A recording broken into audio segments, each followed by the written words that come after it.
ఈరోజు ప్రభుత్వంలో అన్ని వ్యవస్థలు నిర్వీర్యమైపోయినాయి. విధ్వంస పాలన అయ్యే పరిస్థితి వచ్చింది. తవ్విన కొద్దీ తప్పులున్నాయి.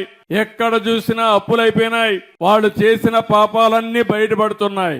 10 లక్షల కోట్ల రూపాయలు అప్పు చేశారు. మన ఊర్లో కూడా ఎవరైనా సరే తల్లిదండ్రులు కొంత ఆస్తి ఇస్తే ఆ ఆస్తిని కాపాడకుండా ఊరూరు తిరిగి అప్పులు చేసి ఎక్కడికక్కడ తాగడానికి తిరగడానికి ఖర్చు పెట్టేస్తే ఆ కుటుంబం ఎట్లయితే నష్టపోతుందో అదే విధంగా ఈ రోజు రాష్ట్రం కూడా ఉంది.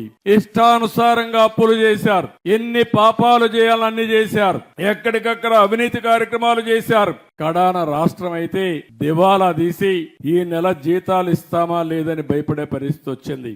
ఇంత మును పాలనలో మీరు చూశారు, నెలవారీగా జీతాలు ఇచ్చేవారు కాదు, ఎక్కడెక్కడో అప్పులు తెచ్చేవాళ్లు. కడాన మద్యపానాన్ని కూడా మద్యపాన నిషేధం అని చెప్పిన పెద్ద మనుషులు దాన్ని కూడా తాకట్టు పెట్టి 25 సంవత్సరాలు తాకట్టు పెట్టి డబ్బులు తెచ్చి ఖర్చు పెట్టేశారు. కడాన ఎంఆర్ఓ ఆఫీసుల్ని హాస్పిటల్ కూడా తాకట్టు పెట్టి అప్పు తీసుకొచ్చే పరిస్థితికి వచ్చారు.